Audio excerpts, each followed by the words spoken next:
태초에 하나님이 천지를 창조하시니라. 땅이 혼돈하고 공허하며 흑암이 깊은 위에 있고 하나님의 영은 수면 위에 운행하시니라. 하나님이 이르시되 빛이 있으라 하시니 빛이 있었고. 아멘. 하나님은 6일째 천지를 창조하시고 7일째에 안식하셨습니다. 영이신 하나님께서 피곤하셔서 쉬셨습니까? 하나님이 무슨 육신을 가지신 것도 아니신데 왜 쉬셨을까요? 6일 동안 일하고 7일째 쉬는 제도는 성경 이외에는 지구상 어느 곳에서도 없는 제도입니다. 6일 동안 천지를 창조하시고 마지막으로 사람을 만드셨습니다. 그리고 그 사람을 하여금 하나님께서 창조해 주신 모든 피조물들을 다스리게 하셨습니다. 그리고 하나님께서 인간에게 모든 것을 누리도록 복을 주셨습니다. 사람은 하나님께서 준비해 주신 모든 복을 누리면 되는 것이었습니다. 안식일은 전적으로 하나님만 의지하라는 의미가 들어있습니다. 인간 스스로 제한된 힘으로 살라는 것이 아니고 전적으로 하나님께서 공급하여 주신 모든 풍성한 자원들을 누리고 살라는 것입니다. 하나님을 의지하고 하나님께 순종하면서 하나님을 영화롭게 드리며 하나님과 교제를 나누면서 하나님을 즐거워하는 삶을 살라는 것이 안식일의 의미였습니다. 인간 스스로 하나님 없이 살려고 하는 것이 죄라는 것입니다. 그래야 하나님은 안식일을 정해 주셨습니다. 이렇게 하여 하나님은 천지 창조를 완성하셨습니다. 천지 창조의 기사에 대하여 거짓을 만들어내는 사탄의 하수인의 역할을 하는 많은 사람들이 이 지구상에는 존재하고 있습니다. 그들을 소위 이단들이라고 합니다. 그들은 사회봉사와 섬김과 친절이라는 이름으로 무늬만 기독교라는 가면을 쓰고 그 내면에는 완전히 늑대와 같은 포악성과 잔인성을 가지고 미모의 여인으로 둔갑한 구미호처럼 칼날을 시퍼렇게 갈아서 영혼을 사냥하는 영혼 전문 사냥꾼들입니다. 영적으로 보면 물론 그들의 배후에는 거짓의 아비인 사탄이 도사리고 있음은 주지의 사실입니다. 이들이 어떻게 거짓을 꾸며내는지 그들의 정체를 드러내고자 합니다. 이들은 먼저 영적인 세계와 육적인 세계를 하나님께서 창조하셨는데 영적 세계에서 먼저 이변이 일어나서 한 천사장의 교만으로 자기의 위치와 처소를 떠나서 하나님을 대적한 사탄이라는 존재가 무리를 지어 당을 만들었는데 그들을 악령들이라고 합니다. 그리고 하나님께 속한 거룩한 영들을 악령과 구별하기 위하여 성령이라 말하게 되었다는 것입니다. 그래서 영적 세계에는 성령의 세계와 악령의 세계로 나뉘어져 있다고 말합니다. 이런 거짓말이 어디 있습니까? 하나님께 속한 거룩한 영들을 성령이라고 하는 것이 성경 66권에 어디에 나와 있습니까? 이렇게 거짓말을 하는 이유는 교주가 자신에게 하나님의 영인 보이사 성령이 임했고 다른 모든 성도들에게는 하늘의 영들인 다른 성령들이 임했다고 말하려는 것입니다. 예수님께서 부활 성취하신 후 보내주시겠다고 약속하신 성령 하나님을 모든 믿는 믿음의 사람들이 다 받았다는 그 사실을 부인하고 자신만이 보이사 성령을 받았기 때문에 자신이 곧 보이사 성령이라고 주장하기 위해서입니다. 또한 영적 세계에서는 하나님과 사탄이 대결을 하고 또한 땅에서는 하나님께 속한 성도들과 사탄에게 속한 사람이 세상 끝날까지 다툰다고 합니다. 이 또한 거짓말이고 성경을 모르는 무지의 소치입니다. 어떻게 전능하신 하나님과 사탄이 대결하여 싸운다고 하는 말입니까? 이들은 사탄에게 미혹이 되어서 눈에 보이는 것이 없으니까 한마디로 미혹돼서 사탄이 하나님과 싸운다고 그렇게 생각을 하고 있다는 것입니다. 우리가 지난 요한계시록을 통해 살펴보았지만은 유다 백성들이 하나님을 배반하고 우상을 섬기며 패역한 일을 저지르자 하나님께서는 바벨론이라는 이방 민족을 들어서 하나님의 자녀들인 유대 백성들을 징치하셨던 것입니다. 바벨론은 사탄과 같은 역할을 하는 하나님의 징계의 채찍으로 쓰임받을 뿐이었습니다. 사탄은 바벨론이라는 하나님의 채찍으로 사용되어졌을 뿐입니다. 이제 이단들이 말하는 천지창조에 대하여 말하고자 합니다. 이들은 천지창조를, 이 우주 자연 세계의 창조를 부인합니다. 이들은 창조에 관한 천국 비밀을 악한 사람들에게 감추기 위하여서 창조 순리를 비유로 기록하였다는 것입니다. 이들은 이렇게 말합니다. 첫째 날 창조에 대하여 창세기 1장 2절에 땅이 혼돈하고 공허하며 흑암이 깊은 위에 있고 하나님의 신은 수면에 운행하시니라. 이 말씀을 이렇게 해석을 합니다. 여기서 땅은 흙으로 된 사람을 가리킨다는 것입니다. 땅이 혼돈하다는 것은 두 가지 이상의 교리가 섞여 사람들이 혼란스러워한다는 것입니다. 흑암이 깊은 위에 있다는 것은 선민장막인 하늘이 하나님께서 떠나가신 뒤 흑암하다는 것이, 이것은 이단들이 자기들의 교리를 그럴싸하게 만들기 위한 술수적인 해석입니다. 자신보다 먼저 있었던 이단 교회에 하나님께서 떠나셔서 먼저 있던 그 이단 교회가 흑암으로 변했다고 해석을 하고 있습니다. 하나님의 신이 운행하셨다고 하는 수면은 이 세상을 가리킨다고 해석을 합니다. 이것은 하나님이 세상에서 참 진리를 가진 참 목자를 찾기 위해서라는 것입니다. 물론 이들이 하고자 하는 말은 세상에 참된 이단의 목자를 찾기 위한 것이라고 말하려는 것입니다. 하나님께서 시대마다 아담, 노아, 아브라함, 모세, 예수님, 그리고 이단의 교조와 같은 하나님 마음에 합한 사람을 택하셨다는 것입니다. 결국 예수님도 하나님이시자 인간으로 이 땅에 인류를 구원하러 오신 것이 아니라 모세와 노아와 아브라함과 이단의 교조와 같은 한 인간이었다는 것을 말하고자 하는 것입니다. 아주 간사한 생각입니다. 둘째 날 창조에서는 물 가운데 궁창을 세상 가운데 세운 장막이라고 말합니다. 하나님께서는 시대마다 목자를 세우시고 장막을 만드시는데 아담 때는 에덴 동산을, 모세 때는 강야의 장막을, 요한계시록에는 이긴 자를 택한 후 정거 장막 성전을 창조한다고 합니다. 에덴 동산과 모세의 강야 장막과는 완전히 다른 것입니다. 모세의 강야 장막과 하늘에 있는 정거 장막 성전은 실물과 그림자의 관계입니다. 이긴 자를 택한 후 정거 장막 성전을 창조하신다는 것이 아닙니다. 그야말로 엿장수 맘대로라는 말이 있듯이 이단들은 자기들이 갖다 붙이고 싶은 대로 막 갖다 붙이는 것이, 궁창 위의 물은 계시된 하나님의 말씀이라 하고 궁창 아래의 물은 사람의 계명이라고 말합니다. 각각 진리와 비진리를 뜻한다고 말하면서 또 막 갖다 붙입니다.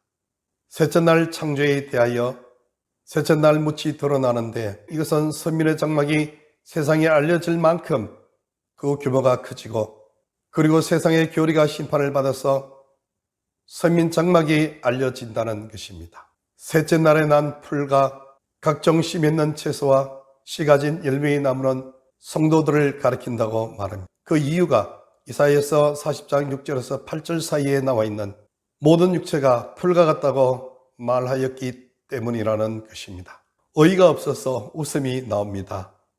이사야 40장 6절에서 8절까지의 내용이 이단들이 말하는 사람이 풀이라는 그런 내용일까요?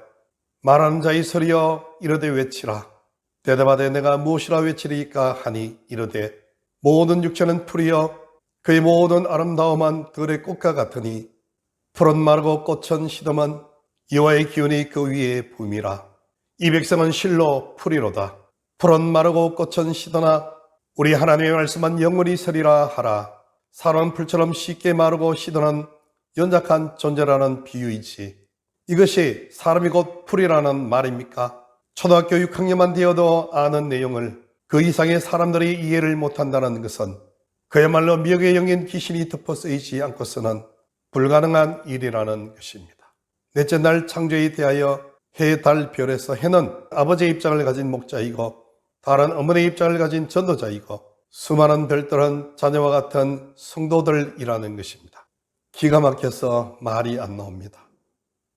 그리고 하늘의 강명 해, 달, 별로 하여금 죄악을 나뉘게 하고 사시일자 연한을 이루게 한다는 것은 하나님께서 목자와 전도자와 성도들로 하여금 보좌를 구성하고 조직을 갖추게 하고 그때부터 날짜를 서로 계수하여 어떤 이단은 1980년 초에 자신의 교가 시작되어 새로운 지구의 역사가 시작되었다고 합니다.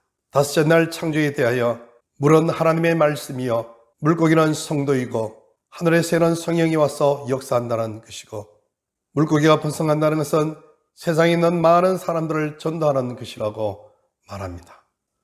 여섯째 날 창조에 대하여 이날에 창조된 동물들과 사람들은 하늘 영적인 세계의 네 생물과 같은 조직이 땅에서도 창조된다는 것입니다.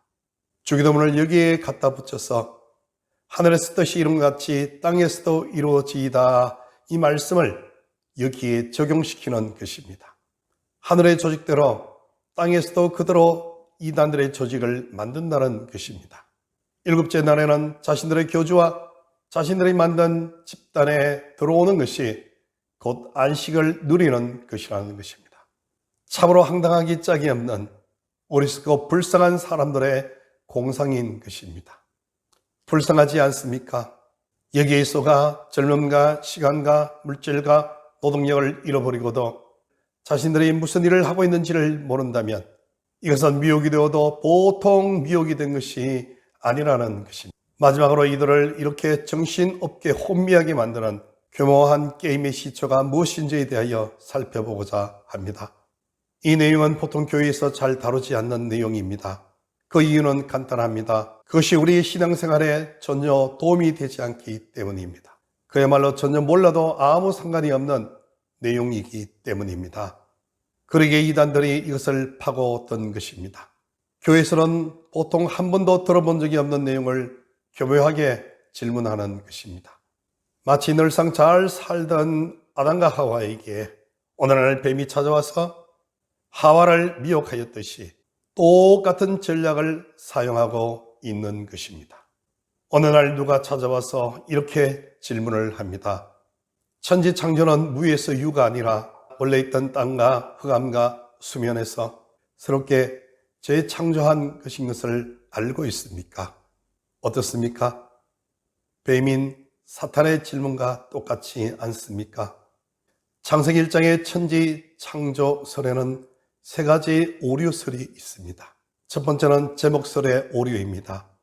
제목설이라는 것은 창세기 1장 1절은 하나님께서 일단 천지 만물의 재료가 될 우주의 모든 물질들을 무로부터 유로 창조하시는 독립된 실제의 사건이 아니라 다만 창조기사 전체의 제목으로서 창조사건 전반의 개요를 요약 제시한 것 뿐이라는 것입니다. 그리고 이 절은 하나님이 이 창조 행위를 계시하기 전에 우주의 본래 상태를 말하며 제3절부터 비로소 하나님에 의한 본격적인 창조의 사건이 시작된다고 말하는 것입니다.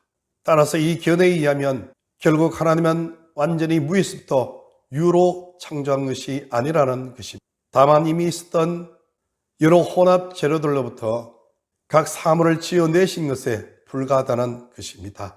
그런데 이 견해는 바로 뒤에 이어지는 제2절의 첫 구절의 원어상으로는 그런데 그 땅이 또는 그리고 그 땅이 로서 분명히 이미 앞서 제1절에 창조된 것으로 언급된 바로 그 땅의 상태를 말하고 있는 것임을 명확히 하고 있다는 문장의 호응관계 하나만으로도 틀린 것이 즉각 드러납니다. 두 번째, 종속설의 오류입니다. 종속설이란 창세기 1장에 있는 말씀이 문법상 독립된 한 장의 문장이 아니라 다음 2절에 종속된 종속절에 불과하다는 것입니다. 이는 주로 그 첫 단어인 태초의 해석으로부터 문제가 야기됩니다. 창세기 1장 1절의 견해는 이를 단순한 부사어로서 하나님이 천지를 창조하시니라 라는 천지 창조의 사건을 시간적 측면에서 수식하는 것으로 봅니다.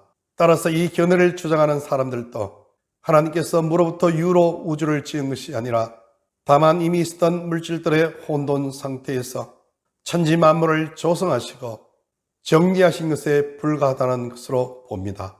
세 번째는 간격설의 오류가 있습니다. 이는 한마디로 1절과 2절이 각각 보도하는 사건 사이에는 그 누구도 알 수 없는 오랜 세월의 간격이 있다는 것입니다. 이를 주장하는 사람들은 하나님은 본래 천지를 천사들이 거할 수 있는 완전한 땅으로 창조를 하셨는데 천사들의 우두머리인 사탄이 타락하여 사탄의 세력과 하나님의 세력이 격돌하여 이변이 발생한 결과 온 천지가 혼돈하고 공허하게 되었다고 생각을 합니다. 그래서 제1절은 최초의 완벽한 우주 창조를, 그리고 제2절은 오랜 세월이 지난 후 영적 세력 간의 싸움과 심판으로 인한 혼돈 상태를 각각 보여준다는 것입니다. 그리고 창세기 1장 3절 이하부터 이어지는 6일간의 창조의 기사는 다름이 아니라 하나님이 그 망가진 우주를 다시금 정비하시고 천사와는 다른 또 다른 주체인 인간을 새로이 지어낸 가정의 기록이라고 봅니다. 우리는 이 세 가지 설 모두를 부인합니다. 분명히 성경은 무에서 유로 하나님께서 천지를 창조하셨다고 우리에게 말씀하고 계십니다. 시편 90편 2절, 요한복음 1장 3절, 고린도전서 8장 6절, 히브리서 11장 3절, 계시록 4장 11절 등의 여타 성경 구절들은 단 한 번의 예외 없이 하나님이 무로부터 유로 천지를 창조하셨다고 말씀하고 있습니다. 시편 90편 2절에 산이 생기기 전 땅과 세계도 주께서 조성하시기 전 곧 영원부터 영원까지 주는 하나님이시니이다. 요한복음 1장 3절에는 만물이 그로 말미암아 지은 바 되었으니 지은 것이 하나도 그가 없이는 된 것이 없느니라. 고린도전서 8장 6절에는 그러나 우리에게는 한 하나님 곧 아버지가 계시니 만물이 그에게서 났고 우리도 그를 위하여 있고 또한 한 주 예수 그리스도께서 계시니 만물이 그로 말미암고 우리도 그로 말미암아 있느니라. 또한 히브리서 11장 3절에 믿음으로 모든 세계가 하나님 말씀으로 지어진 줄을 우리가 아나니 보이는 것으로 나타나는 것으로 말미암아 된 것이 아니니라. 또한 계시록 4장 11절에 우리 주 하나님이여 영광과 정기와 권능을 받으시는 것이 합당하오니 주께서 만물을 지으신지라. 만물이 주의 뜻대로 있었고 또 지으심을 받았나이다 하더라. 성경은 많은 곳에서 분명히 성부 하나님과 성자 예수님께서 천지를 창조하셨다고 말씀하고 계십니다. 이단 사슬에 매여 있는 불쌍한 사람들이여 속히 눈을 뜨시고 미혹의 세계에서 벗어나오시기를 바랍니다. 아울러 그들의 영의 눈을 떠서 참된 진리 생명으로 나올 수 있도록 뜨겁게 기도해 주시는 여러분들이 되시기를 예수님 이름으로 부탁드립니다.